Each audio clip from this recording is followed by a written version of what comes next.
Hi guys, welcome to Sunday vlog. ಇದು Friday vlog ಆಗಿರುತ್ತೆ. So ಏನಪ್ಪ ಇವತ್ತು ಸ್ಪೆಷಲ್ ಅಂದರೆ, ನಾನು ಜಿಮ್ಮಿಗೆ ಜಾಯ್ನ್ ಆಗಿದ್ದೀನಿ. ಸೊ ಫಸ್ಟ್ ಡೇ ಜಿಮ್ಗೆ ಹೋಗಿದ್ದೆ, ತುಂಬ ದಿವಸ ಆದಮೇಲೆ ಮತ್ತೆ ಜಿಮ್ಮಿಗೆ ಜಾಯ್ನ್ ಆದೆ.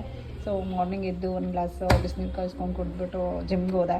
ಸೊ ಜಿಮ್ಗೆ ಹೋಗಿ ಅಲ್ಲಿ 1 hour ಸೊ ಎಕ್ಸಸೈಸ್ ಎಲ್ಲ ಮಾಡಿಸಿದ್ರು. ಚೆನ್ನಾಗಿತ್ತು, ತುಂಬ ದಿವಸ ಬೇರೆ ಆಗಿತ್ತು. ಸೊ ಮುಗಿಸ್ಕೊಂಡು ಅದಾದಮೇಲೆ ಬರ್ತಾ ಪೂಜೆಗೆ ಸ್ವಲ್ಪ ಹೂವು ಬೇಕಾಗಿತ್ತು. ಹೂವು ಎಲ್ಲ ತೊಗೊಂಡು ಬಂದು ಮನೆಯೆಲ್ಲ ಕ್ಲೀನ್ ಮಾಡಿ ಮತ್ತು ಪೂಜೆ ಎಲ್ಲ ಮುಗಿಸಿ ಅಲ್ಲಿಂದ ಸಲೂನಿಗೆ ಬಂದೆ. ಸಲೂನಲ್ಲಿ ಆಲ್ರೆಡಿ ಪೂಜೆ ಎಲ್ಲ ಮಾಡಿದರು. ಸೊ ಅದಾದಮೇಲೆ ಟೆಂಪಲ್ಗೆ ಹೋಗೋಣ ಅಂತ ಅಂದ್ಬಿಟ್ಟು ಮುತ್ಯಾಲಮ್ಮ ಟೆಂಪಲ್ಗೆ ಹೋದೆ. ಮುತ್ಯಾಲಮ್ಮ ಟೆಂಪಲ್ ಆಮೇಲೆ ಕಾಳಮ್ಮ ಟೆಂಪಲ್, 2 ಟೆಂಪಲ್ಗೂ ಹೋಗ್ಬಿಟ್ಟು ಮತ್ತು ಸಲೂನ್ ಹತ್ರ ಬಂದೆ. ಸಲೂನಲ್ಲಿ ಸ್ವಲ್ಪ ಕಸ್ಟಮರ್ಸ್ ಇದ್ದರು. ಸೊ ಸ್ವಾತಿ ಅಟೆಂಡ್ ಮಾಡ್ತಾಯಿದ್ರು. ಸೊ ಅದಾದಮೇಲೆ ಲಂಚ್ ಟೈಮ್ ಆಯಿತು. ಏನಾದರೂ ಅಡುಗೆ ಮಾಡ್ಕೊಳ್ಳೋಣ, ಮತ್ತು ನಾನ್ ವೆಜ್ ಬೇರೆ ಇವತ್ತೆ ಲಾಸ್ಟು ಶ್ರಾವಣ ಸ್ಟಾರ್ಟ್ ಆಗ್ತಿದೆ, ತಿನ್ನೋಂಗಿಲ್ಲ ಅಂತ ಅಂದ್ಬಿಟ್ಟು ಮೊಟ್ಟೆ ಕೋಳಿ ಸಾಂಬಾರು ಮಾಡ್ಕೊಳ್ಳೋಣ ಅಂತ ಅಂದ್ಬಿಟ್ಟು ಚಿಕನ್ ತರಿಸಿ ಮನೆಗೆ ತೊಗೊಂಡೋಗಿ ಸೊ ಮೊಟ್ಟೆ ಕೋಳಿ ಸಾಂಬಾರು ಮಾಡ್ತಾಯಿದ್ದೀನಿ. ಬನ್ನಿ, ಮೊಟ್ಟೆ ಕೋಳಿ ಸಾಂಬಾರು ನಾನು ಹೆಂಗೆ ಮಾಡಿದೆ ಅನ್ನೋದನ್ನು ತೋರಿಸ್ತೀನಿ. ಫಸ್ಟು ಚಿಕನ್ ನೀಟಾಗಿ ವಾಶ್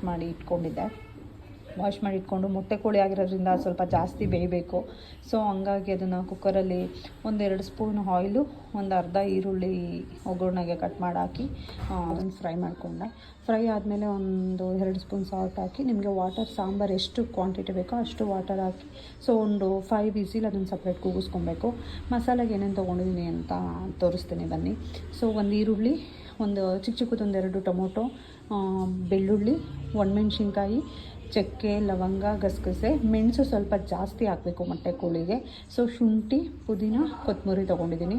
ಸೊ ಅದಷ್ಟು ಎಣ್ಣೆಲಿ ಫ್ರೈ ಮಾಡ್ಕೊಡೋ ಅಂಥ ಮಸಾಲೆ. ಸೊ ಅದಷ್ಟು ಫಸ್ಟು ಈರುಳ್ಳಿ ಹಾಕಿ ಫ್ರೈ ಮಾಡ್ಕೊಬೇಕು. ಈರುಳ್ಳಿ ಸ್ವಲ್ಪ ಫ್ರೈ ಆದಮೇಲೆ ಟೊಮೊಟೊ ಹಾಕಬೇಕು. ಸೊ ಟೊಮೊಟೊ ಫ್ರೈ ಹಾಕಿದಂಗೆ ಬೆಳ್ಳುಳ್ಳಿ, ಅದಾದಮೇಲೆ ಮಿಕ್ಕಿರೋ ಮಸಾಲೆಗಳೆಲ್ಲ ಹಾಕಿ ಫ್ರೈ ಮಾಡಿಕೊಂಡೆ. ಸೊ ಅದಾದಮೇಲೆ ಸಪ್ರೇಟು ಕಾಯಿ ಮತ್ತು 1 ಸ್ಪೂನ್ ಸಾಂಬಾರು ಪುಡಿ. ಸೊ ಸಾಂಬಾರು ಪುಡಿನೂ ಹಾಕಬೇಕು, ಬರೀ ಚಿಲ್ಲಿ ಪುಡಿ ಅಲ್ಲ, ಸಾಂಬಾರು ಪುಡಿ. ಸೊ ಅದಾದಮೇಲೆ ಧನಿಯಾ ಪೌಡರ್ 2 ಸ್ಪೂನು. ಸೊ ನಿಮಗೆ ಸಾಂಬಾರು ಕ್ವಾಂಟಿಟಿ ಎಷ್ಟು ಬೇಕೋ ಅಷ್ಟು ನೀವು ಹೆಚ್ಚಿಸ್ಕೊಳ್ಳಿ. ಅದು ಸಪ್ರೇಟು ಮಿಕ್ಸಿಗೆ ಹಾಕ್ಕೊಬೇಕು.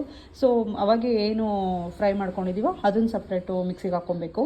ಸೊ ಅಷ್ಟರಲ್ಲಿ ಚಿಕನ್ ಬೆಂದಿರುತ್ತೆ. ಸೊ ಅದಾದಮೇಲೆ ಅದನ್ನು ತೆಕ್ಕೊಂಡು ಸೊ ಫಸ್ಟು ಫ್ರೈ ಮಾಡ್ಕೊಂಡಿರೋ ಅಂಥ ಮಸಾಲೆನ ಎಲ್ಲ ಹಾಕಿ, ನಿಮಗೆ ವಾಟರು ಎಷ್ಟು ಬೇಕೋ ಅಷ್ಟು ಸೇರಿಸ್ಕೊಂಡು ಚೆನ್ನಾಗಿ ಅದನ್ನು ಕುದಿಸ್ತೀನಿ. ಸ್ವಲ್ಪ ಸ್ಮೆಲ್ಲೆಲ್ಲ ಹೋಗೋಂಗೆ ಕುದಿಸ್ತೀನಿ. ಸೊ ಅದು ಒಂದು 5-10 ಮಿನಿಟ್ಸ್ ಕುದ್ದಾದಮೇಲೆ ಕಾಯಿದೆಲ್ಲ ರುಬ್ಬಿಟ್ಕೊಂಡಿರೋ ಅಂಥದ್ದು ಆ ಮಸಾಲೆ ಎಲ್ಲ ಹಾಕ್ತೀನಿ. ಸೊ ಆ ಮಸಾಲೆ ಎಲ್ಲ ಹಾಕಿ ಅದನ್ನು ಒಂದು 10 ಮಿನಿಟ್ಸು ಕುದಿಸ್ಕೊತೀನಿ. ಸೊ ಅದಾದಮೇಲೆ ಉಪ್ಪು ನೋಡಿಕೊಂಡು, ರುಚಿಗೆ ಏನಾದರೂ ಉಪ್ಪು ಸಾಲ್ಟೇಜ್ ಇತ್ತು ಅಂದರೆ ಸೊ ಆ ಟೈಮಲ್ಲಿ ಉಪ್ಪು ಹಾಕ್ಕೊಬೋದು. ಯಾಕೆಂದರೆ ನಾನ್ ವೆಜ್ ಕುಗ್ಸ್ಕೊಬೇಕಾದ್ರೆ ಚಿಕನ್ ಉಪ್ಪು ಹಾಕೇ ಇರ್ತೀವಿ. ಸೊ ಹಂಗಾಗಿ ಆಮೇಲೆ ಉಪ್ಪು ಸೇರಿಸ್ಕೊಬೇಕು.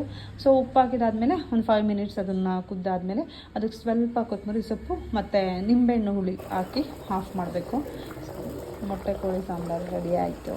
ತುಂಬ ಟೇಸ್ಟಿಯಾಗಿರುತ್ತೆ. ಇದಂತೂ ನೀವು ಟ್ರೈ ಮಾಡಿ ನೋಡಿ. Thank you. ಇದೇ ರೀತಿಯ ಹೆಚ್ಚಿನ ವಿಡಿಯೋಗಳಿಗಾಗಿ ಲೈಕ್ ಮಾಡಿ, ಶೇರ್ ಮಾಡಿ ಹಾಗೂ ಸಬ್ಸ್ಕ್ರೈಬ್ ಮಾಡಿ. Thank you.